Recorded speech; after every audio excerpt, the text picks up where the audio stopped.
En la ciudad de La Haya, en Países Bajos, al norte de Europa, la Corte Internacional de Justicia continúa escuchando los argumentos de ciudadanos palestinos y de más de 50 países y organizaciones sobre la ocupación israelí en territorios en Cisjordania, Jerusalén Oriental, la Franja de Gaza, territorios palestinos, pues.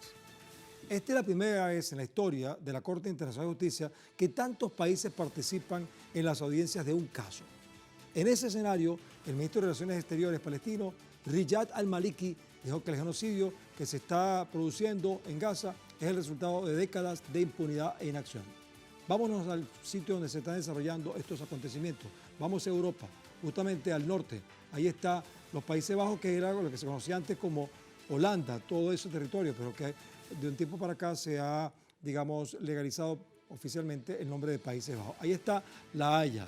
Ahí está la Corte Internacional de Justicia y en ese punto se está dirimiendo en este momento uno de los procesos que dentro de ese ámbito judicial se llevan en torno al tema de Palestina e Israel. Recuerden que hay un caso que es el de Sudáfrica que está denunciando a Israel por genocidio, pero esta es una serie de audiencias que por cierto empezaron antes incluso de los intercambios bélicos de Israel contra Palestina, y que se trata de unas audiencias que se están desarrollando para precisar si esta ocupación, despojo que ha estado haciendo Israel durante, 60 años, es legal o ilegal. Es una cosa que suena como absurdo, es como decir, vamos a demostrar que el agua está mojada o que el sol es caliente, pero resulta que así se mueve el mundo en el escenario de este espacio de la ONU y la Corte Internacional de Justicia. Van a tratar de demostrar que todo este despojo, todo este territorio que ha sido despojado por parte del Estado de Israel, es ilegalmente ocupado. Bien, eso lo vamos a ir desarrollando a lo largo del programa, porque fíjense que la representante de Cuba ante la Corte Internacional de Justicia, Ana Yancy Rodríguez, hizo un llamado al máximo tribunal sobre el perfil genocida, sistemático, racista y cruel de Israel, entre otras cosas, contra Palestina. El gobierno de Cuba afirmó que la consulta sobre estos ataques debe tener consecuencias legales para Israel en el marco de las audiencias públicas de la Corte Internacional de Justicia sobre la ocupación israelí en el territorio palestino, y al mismo tiempo que ha sido el único país que, por su nombre, ha denunciado la complicidad de Estados Unidos de Norteamérica en este genocidio. Pero antes de seguir adelante con este tema, debo recordarles que a través de nuestras redes sociales, específicamente nuestras cuentas de X, a lo largo del día hemos sondeado la opinión de nuestros usuarios sobre el tema de hoy. Algunos de ustedes ya lo han hecho, han participado respondiendo a la pregunta que les hicimos al respecto, pero vamos a recordarla y todavía tienen chance de participar. Bueno, ¿qué va a pasar ahora? ¿Qué declarará finalmente la Corte Internacional de Justicia tras estas audiencias que está desarrollando? Pusimos 4 opciones. La primera es apoyar denuncias contra Israel. La segunda, Israel actúa ilegalmente. Eso es lo que podría pronunciar la Corte Internacional. Israel tiene razón, podría ser una decisión que tome la Corte, o no decidirá nada la Corte Internacional de Justicia. ¿Qué creen ustedes? Pueden participar, si no lo han hecho pueden hacerlo, ahí está incluso el código QR que les puede servir para entrar a nuestras cuentas en X, @TelesurTV, en el mundo en el sur, @Guillermo Telesur y @Gente Despierta, porque más adelante vamos a revisar y asociaremos todas las respuestas para observar las tendencias. Bueno, por supuesto, para profundizar sobre esto un poco más o mucho más, hasta donde sea posible, vamos a llevar a nuestro escenario acá televisivo, en Telesur, al mundo desde el sur, a un invitado que ya hemos tenido en otras oportunidades, pero que nos interesa en esta oportunidad. Fernando Estensoro, analista internacional, director del doctorado en estudios latinoamericanos de la Universidad de Santiago de Chile. Bienvenido, compañero, ¿cómo le va? Hola, ¿cómo está? Buenas noches. Buenas noches. Escuchaste la introducción que hicimos, ¿no? En torno a esa introducción, muy bien. Sería muy útil que nuestra audiencia, mediante tu comentario, entendiera que existen 2 procedimientos en la Corte Internacional. El que está planteando Sudáfrica, ¿verdad?, que es una denuncia directa a Israel por genocidio, que se han sumado otros países. Pero esta es una audiencia que está desarrollando la Corte Internacional para precisar si es legal o ilegal la ocupación de Israel sobre los territorios palestinos. Es como decía yo, van a tratar de demostrar judicialmente si el agua es húmeda o no. Pero ese es el ámbito. Me gustaría que tú nos aclararas esto. Bueno, eh, en términos generales yo creo que la, el hecho que la Corte Internacional haya acogido en parte la solicitud de Sudáfrica es un hecho positivo.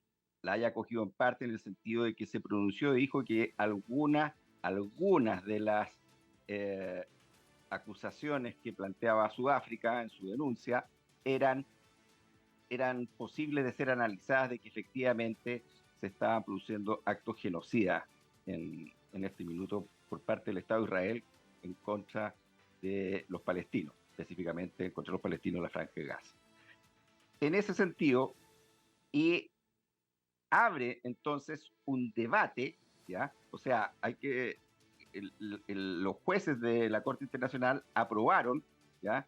Esta como que era factible de ser analizado judicialmente, ¿ya? La denuncia que hace Sudáfrica, entonces abre un espacio, que va a ser bastante largo, ¿ya? Para iniciar el juicio y va a permitir, ¿no es cierto?, que se lleven audiencia y que distintos actores, testigos, etcétera, puedan dar su testimonio, ¿ya? Para finalmente llegar a algún tipo de pronunciamiento final de su juicio que puede ser de varios años, o sea, no necesariamente va a ser algo rápido. Pero yo considero que es muy positivo, ¿ya? El hecho de que haya considerado que sí es atendible, ¿ya? La acusación que planteó Sudáfrica en contra del Estado de Israel. ¿Por qué? Porque también la Corte podría haber dicho que no era un tema de ellos y se podrían haber lavado las manos. Entonces, que era una alternativa, ¿cierto? En ese sentido, yo creo que como hoy día, perdón, como el viernes aprobaron que era atendible la acusación, pero ahora esa acusación habría que probarla, ¿no es cierto? Entonces lo que se está iniciando es esta audiencia, en el fondo se está dando curso a este juicio internacional. Y en Ahora, ese Fernando, sentido van a... fíjate, hay un detalle aquí que me gustaría precisar contigo, es lo siguiente. Antes de la creación del Estado de Israel, Palestina estaba en manos del Imperio Británico, del Reino Unido. Y a través de la ONU y a través, incluso con la anuencia de la Corte Internacional de Justicia, se creó el Estado de Israel, despojando espacio de los palestinos, incluso desplazando más de 700.000 de ellos hacia el territorio que decidieron asignarle. Entonces ya desde el mismo nacimiento de la ONU, desde el mismo nacimiento de la Corte Internacional de Justicia, desde el mismo momento en que se propuso hacer el Estado de Israel desplazando a los palestinos, ya de por sí empieza una situación que consideramos injusta. Algunos dirán que no es ilegal, pero es injusta porque se tomó una decisión en contra de un pueblo. ¿Qué piensas tú al respecto? Exacto, por eso te decía, ¿ya? Que es positivo, ¿ya? La decisión que ha tomado la Corte Internacional, sin entrar a analizar en mayor profundidad cómo se crea la Corte. O sea, mal que mal, la Corte y todos los organismos que se crean internacionales, que se crean bajo el amparo de las Naciones Unidas después de cuando está terminando la Segunda Guerra Mundial, finalmente son órganos que son órganos que obedecen finalmente a los Estados Unidos. El gran hegemón, la gran potencia hegemónica que surge tras el término de la Segunda Guerra Mundial y la que impone las reglas, las impone por la fuerza, son los Estados Unidos. Y los Estados Unidos imponen su hegemonía creando las Naciones Unidas, ¿no es cierto? Y creando todos estos organismos internacionales que, como tú dices, muy en el principio respondían prácticamente sin ningún tipo de debate, sin ningún tipo de apelación a las instrucciones de los Estados Unidos. Por supuesto, aquí yo te lo estoy planteando en términos muy sintéticos, pero te estoy hablando ya no en términos analíticos de jurisdicción internacional, sino que yo te estoy hablando, lo que te acabo de decir, te estoy hablando de geopolítica, ¿ya? O sea, es un análisis geopolítico lo que tú me planteas. Entonces, estamos dentro de ese marco, o sea, ¿qué es lo que tenemos que tener claro? Tenemos que entender que desde la segunda mitad del siglo XX en adelante, el mundo vive bajo el mando de un patrón. Ese patrón se llama los Estados Unidos. Obviamente, muchos pueblos se opusieron, muchos pueblos han luchado contra eso, obviamente, y en eso estamos de acuerdo, ¿cierto? Pero lo concreto es que en términos de relaciones de poder, el que impuso las reglas del juego es un país que se llama Estados Unidos. Y específicamente las élites gobernantes de los Estados Unidos, porque qué sé yo, el pueblo norteamericano, los trabajadores norteamericanos no tienen nada que hacer en este punto, ¿ya? Bien, Entonces, pero dentro de eso yo te digo que hoy día, ya el hecho que a pesar de esa historia a pesar de que vivimos ya bajo una estructura internacional que se conoce como una estructura del sistema internacional liberal, que fue diseñado, ya esta arquitectura, por los propios Estados Unidos, el hecho que hoy día, ¿cierto?, 70 años después, la propia Corte ya haya entendido y haya votado a favor de dar espacio a la discusión, ¿ya?, también nos está diciendo algo. Precisamente ¿ya? sobre eso quiero hablar contigo, Fernando. El poder de Estados Unidos está declinando. Precisamente quiero hablar sobre eso, porque fíjate que como son dos escenarios judiciales, el de las audiencias y el de la denuncia que hace Sudáfrica, es bueno saber que como se está escuchando opiniones, resulta que 6 países latinoamericanos se han sumado a las denuncias contra Israel por los múltiples crímenes cometidos desde el 7 de octubre. Recordemos que los gobiernos de Venezuela, Bolivia, Nicaragua, Colombia, Brasil y Cuba ofrecieron declaraciones también en apoyo a Sudáfrica de presentar una demanda ante la Corte Internacional de Justicia, donde acusan a Israel de genocidio. Recientemente, los cancilleres de Colombia, Brasil y Cuba expresaron su respaldo a través de comunicados oficiales. Asimismo, la declaratoria de Brasil se dio a conocer luego de que el presidente Luis Ignacio Lula da Silva recibiera al embajador palestino en Brasilia, Ebrahim Al-Sebin. Y ya tú sabes lo que ha pasado también con el caso del presidente Lula, que lo declararon persona non grata en Israel y luego Lula, en reciprocidad diplomática, pues expulsa a los diplomáticos israelitas en Brasil. Y eso es lo que está pasando hoy en día. ¿Qué piensa de todo esto? A eso me refiero, que eso es muy positivo desde ese punto de vista, ¿ya? ¿Y por qué? Porque está dejando en evidencia, ¿no es cierto?, de que las injusticias del poder, que en este caso se expresan por medio de Israel, pero finalmente esto tiene un eje articulador. El eje articulador fue este diseño del mundo, ¿ya?, que ordenó los Estados Unidos y que hizo a que todos lo ordenó al mundo en función de sus intereses. El Estado de Israel en parte existe porque es el enclave geopolítico que tiene Estados Unidos en lo que se conoce como Medio Oriente. Entonces, de hecho, como tú bien lo dices, el Estado de Israel se ha construido sobre la base, ¿ya?, de los cientos de miles de asesinados palestinos y otros árabes, ¿no es cierto? El Estado de Israel, ¿no es cierto?, lo inventa, ¿no es cierto?, el Reino Unido después de la Segunda Guerra Mundial, en base a una negociación que se lleva, e instalan, ¿no es cierto?, a Israel en territorios que eran de la Palestina, antiguo Imperio Otomano, etcétera, ¿no es cierto?, que después de la Primera Guerra Mundial ese territorio queda administrado una parte por Francia y otra parte por los británicos. La Palestina específicamente queda administrada por los británicos negocian, ¿no es cierto?, con los sionistas y les entregan este territorio, ¿ya?, a cambio de que se mantengan siempre aliados de Occidente. Qué bueno, qué bueno que hayas dado esta explicación, porque justamente queríamos llegar a ese punto donde la gente supiera bien claro que, bueno, que este territorio de Palestina originalmente fue despojado y ahora pretenden legalizar el despojo. Muchas gracias, Fernando, por tu participación. Sí, hasta la próxima. Ok, que esté muy bien, buenas noches. Hasta luego, Fernando Estensoro. Bien, bueno, así despedimos nuestra primera parte del programa. Pero recuerden que aún tienen tiempo para participar en la encuesta que hemos publicado en nuestras redes sociales. Pues al final de nuestra emisión analizaremos los resultados y veremos las tendencias que ustedes manejan con sus opiniones. Al volver, analizaremos por qué Estados Unidos defiende a Israel. Bueno, muchos de ustedes dirán, bueno, es lo obvio, como decía el invitado, pero hay otros detalles allí que es importante precisar, porque en estas audiencias se están desarrollando otras opiniones y algunos países del mundo acusan al régimen genocida tras la masacre de Palestina. Así que quédense con nosotros porque aquí estamos viendo, analizando, interpretando y viendo a ver si podemos entender el mundo desde el sur.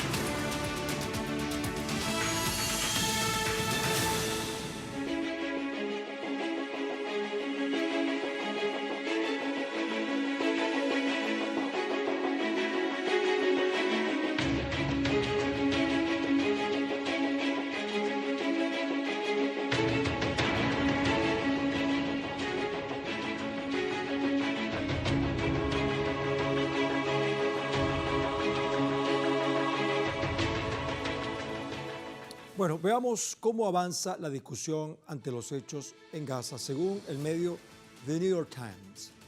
Dice lo siguiente: Estados Unidos defiende a Israel ante la Corte Internacional de Justicia. Washington mantiene su narrativa de autodefensa israelí, alegando en el alto tribunal de la ONU que el Estado sionista se enfrenta a necesidades muy reales en materia de seguridad.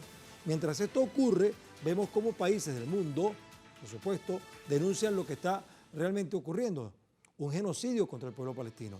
Un ejemplo de esto son las denuncias de Sudáfrica, las condenas de Oriente Medio y naciones latinoamericanas. Sin embargo, se mantiene a la expectativa la decisión de la Corte en un escenario que avanza al exterminio. Mientras ellos deciden, siguen muriendo palestinos, siguen muriendo mujeres y niños en este escenario. Mientras algunos discuten lo que parece indiscutible, que es un genocidio. Para profundizar mejor en este escenario, nos acompaña nuestro invitado de hoy, que lo hemos tenido en otras oportunidades también, por eso lo reinvitamos. José Schulman, representante de la Coordinadora Americana por los Derechos de los Pueblos. José, ¿cómo estás? Bienvenido. Qué gusto y seguir pensando en este momento realmente de ruptura, ¿no? Porque el genocidio de Israel sobre Palestina es el más prolongado de la historia.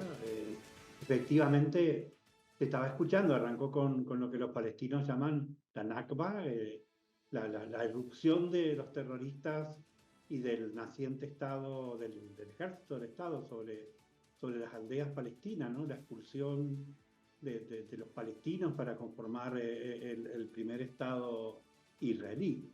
Pero el genocidio israelí es al mismo tiempo el más encubierto. Nosotros hemos varias veces tratado de explicar esto, y está encubierto porque la fundamentación de la creación del Estado israelí se da en la propia construcción del Convenio de Prevención y Castigo al delito de genocidio, lo cual hace a mucha gente difícil entender que efectivamente Israel comete un genocidio sin lugar a dudas, ¿no? Cuando Estados Unidos se aferra al criterio de autodefensa, es como la última carta que le queda, y es la que está ahora en discusión en el Tribunal Internacional de Justicia. Porque si la ocupación militar de Israel sobre los territorios palestinos, ahora se está discutiendo lo que ocupan desde 1967, ¿no? Pero si la ocupación militar de Israel sobre Palestina fuera ilegal, no existe el derecho a la autodefensa. Por eso, esta discusión que se está haciendo en el Tribunal Internacional de Justicia, apelando a uno de los caracteres del tribunal, que tiene varios, que se está apelando al carácter de que tiene derecho a emitir opiniones consultivas. Esta causa que se está discutiendo ahora sobre la ocupación militar de los territorios palestinos está iniciada por la Asamblea General de las Naciones Unidas, a diferencia de la causa por genocidio que está iniciada por el Estado sudafricano. Entonces, la relación está en que ahora son 50 países los que intervienen activamente. Tú hablabas de los 6 latinoamericanos, ¿no? Y correctamente, muy bien.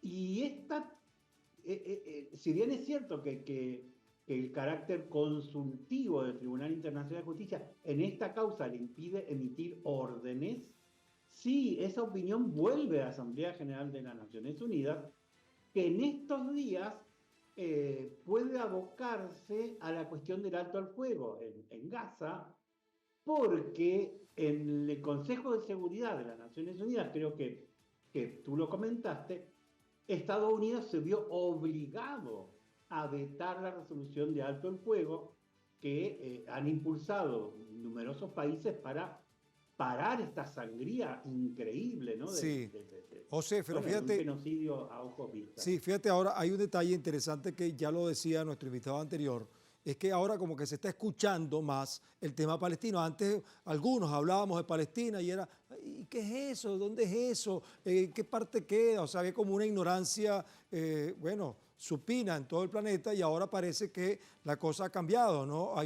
Se está viendo, no solamente se está viendo, sino que, por ejemplo, la Unión Africana se pronuncia Lula, se pronuncia Sudáfrica, se pronuncia Bolivia, se pronuncia Nicaragua, se pronuncia Rusia, China, o sea, hay todo un destape de esta situación. Veamos, por ejemplo, la reacción de Israel ante las declaraciones del presidente de Brasil sobre las masacres en Palestina. El mandatario Luis Ignacio Lula da Silva fue declarado persona non grata por el gobierno sionista de Israel. ¿Por qué Brasil tendría que meterse en este problema, verdad? Dirá uno, bueno, después que este líder sudamericano hiciera una comparación entre el genocidio en Palestina y el holocausto cometido por la Alemania nazi contra los judíos, por cierto. El canciller israelí expresó que esta decisión se mantendrá hasta tanto el dirigente ofrezca una disculpa pública por ser considerado antisemita. Sin embargo, la solicitud, o la mejor dicho, la similitud que destacó el presidente Lula, defiende a los miles de niños y mujeres asesinados en los últimos meses. Recordemos la diferencia entre antisemita y antisionista. Una cosa es estar en contra de los judíos y otra cosa es estar en contra de la ideología sionista, que es una expresión del capitalismo utilizando la religión como herramienta. Creo que es así más o menos como se puede interpretar esto. ¿Qué piensas tú de todo esto? Mira, hagamos un poco de historia en la guerra cultural, en la batalla cultural, en la guerra ideológica. Cuando cayó la Unión Soviética y el llamado campo socialista, socialismo de Estado, como quieras llamarlo, Estados Unidos no pudo seguir manteniendo el discurso de considerar a todo el mundo como comunista para descalificarlo e inauguró una era en donde el enemigo pasó a ser el terrorismo, pero el terrorismo musulmán. Entonces, terrorismo musulmán palestino pasó a ser identificado y de hecho hay generaciones que han crecido en la creencia de que los que habitan Israel están bajo la mira de un terrorismo islámico palestino que los acosa y que les ha... Bueno, no. Todo eso es lo que está cayendo y creo que no hay manera de exagerar la importancia de que se deteriore la máscara ideológica con que Israel ha cubierto la ocupación militar ilegal de los territorios palestinos, el exterminio del pueblo palestino, cómo Israel transformó un hecho histórico de hace más de 50 años en una justificación de su campaña contra los palestinos, pero además, si yo quiero incorporarte este costado del análisis, porque Israel desde los años 70 es un activo partícipe de las políticas terroristas de Estado en América Latina. Israel asesoró a los militares argentinos, Israel armó a la contra iraní, calificó a los terroristas salvadoreños. Entonces, en los últimos años hay algo que es casi insólito, que las derechas neofascistas en América Latina, tradicionalmente antisemitas, se declaran sionistas abiertamente, sí, como lo hizo Bolsonaro. Ahora, fíjate, o Milei. José, ¿Por también, qué? Porque, fíjate que también sí, en Brasil hubo una gran presencia sionista. Y bueno, y justamente sí, yo no quiero dejar de lado y de soslayo el tema de Lula, porque Lula aparece, él es uno de los líderes de Sudamérica, líder de los BRICS, estuvo recientemente en la reunión de la Unión Africana, está proyectándose con un posicionamiento, él está como quien dice arriesgando su imagen para proteger a los niños y a las mujeres y al pueblo palestino. Y ha habido una cantidad de reacciones que son útiles, creo yo. Vamos a ver algunas de las reacciones destacadas sobre este decreto contra el presidente brasileño. El mandatario boliviano Luis Arce expresó toda su solidaridad de apoyo a su homólogo Lula da Silva por ser declarado como persona non grata por decir la verdad sobre el genocidio contra el pueblo palestino. Aseguró que la historia no perdonará a quienes sean indiferentes a esta barbarie. Asimismo, el Ejecutivo Nacional de Cuba, Miguel Díaz-Canel, aplaudió la valentía del presidente brasileño, alegando que siempre estará del lado correcto de la historia. Mientras tanto, el dignatario colombiano Gustavo Petro manifestó su respaldo a Lula da Silva y señaló lo siguiente: Lula solo ha dicho la verdad y la verdad se defiende o la barbarie nos aniquilará. Estamos hablando de Rosa Luxemburgo quizás. Toda la región debe unirse para que cese la violencia de inmediato en Palestina. La sentencia de la Corte Internacional de Justicia sobre Israel debe generar aplicación y consecuencias en las relaciones diplomáticas de todos los países del mundo. Y por último, la Alianza Bolivariana para los Pueblos de Nuestra ALBA, reiteró su condena a la masacre en Palestina. Además, alerta sobre el peligro que representa la situación en Gaza para la paz en el mundo. Es decir, el mundo desde el sur se está expresando justamente en respaldo a una posición valiente como la de Lula contra un hecho que a todas luces es una masacre, un genocidio. José, nos quedan pocos minutos. A manera de conclusión, por favor. Mira, te quería decir una cosa. La única manera de defender la posibilidad de que los que habitan Israel en algún momento puedan habitar un país democrático, digno, la única manera de impedir que los niños israelíes se conviertan en asesinos, que los conviertan en torturadores, que los conviertan en bestias, como los que componen el ejército de Israel, es que para todos los ciudadanos del mundo, pero también para los que como yo somos descendientes de los judíos, de los que sufrieron el holocausto, pero de los que lucharon en las revoluciones socialistas de Rusia, de los que lucharon en América Latina en cantidades enormes por la revolución, es ser solidario con Palestina. No solo es un problema de salvar a la infancia palestina, también se trata de salvar a la infancia israelí, que no podemos permitir que sea condenada a ser una generación de asesinos. Gracias, Shulman, y muy interesante que hayas aclarado tu descendencia como judío, ¿no? Eso es muy interesante. Para algunos dirán, bueno, usted que es un antijudío, ¿no? Es que tú vienes de ahí. No. Gracias. No, y me preocupan mucho los niños judíos de Israel. Gracias. Es terrible que los conviertan en asesinos. Claro, gracias, Shulman. Hasta la próxima. Muy interesante. Bueno, ahora vamos a ver algunos resultados. No, algunos no. Vamos a ver clara y raspado los resultados de la encuesta que hicimos. ¿Qué declarará la Corte Internacional de Justicia en estas audiencias que se están haciendo a 50 países en torno a la legalidad o no de la ocupación israelí sobre Palestina? Bueno, habíamos preguntado que si apoyar la denuncia contra Israel es válida, 60% piensan que es así. Apoyar la denuncia contra Israel. Un 20% piensa que Israel actúa ilegalmente. Un 20% piensa que la Corte no va a decidir nada. Y bueno, un porcentaje muy mínimo, 1% dice que Israel tiene razón. Solo un 1% dice que Israel tiene razón. Eso también es interesante, porque usted piensa eso, ese 1%. ¿Qué será lo que están pensando? Es muy útil. De todas maneras, ahí están nuestras redes sociales para que complementen algún comentario que consideren útil. Bueno, ahora fíjense ustedes, a manera de conclusión. A mí me gustaría que entendieran o me siguieran lo que voy a decir a continuación. Si el equipo de producción me ayuda, también lo podemos hacer mejor. Recordemos que tanto la Corte Penal de Justicia, la Corte Internacional de Justicia, como la Organización de las Naciones Unidas fueron creadas en 1945. Y 2 años después, el poder financiero judío, utilizando la ideología sionista dentro del proceso capitalista mundial, logró imponer con su poder económico que el territorio palestino, invadido, además, y colonizado por el Reino Unido, dividieran en 2 partes el territorio de los palestinos para darle la mitad a los sionistas, quienes crearon el Estado de Israel y desplazaron a más de 700.000 palestinos de sus casas para trasladarlos violentamente hacia el territorio que les dejaron. Ahora fíjense ustedes, la legalidad de la ocupación sionista en Palestina comienza en el mismo momento cuando la ONU, con el silencio cómplice de la Corte Internacional de Justicia, inventó la legalización de un despojo que ahora pretende dirimir en el máximo tribunal internacional. Es algo que nos permite entender y lamentar lo que pasa en el mundo desde el sur.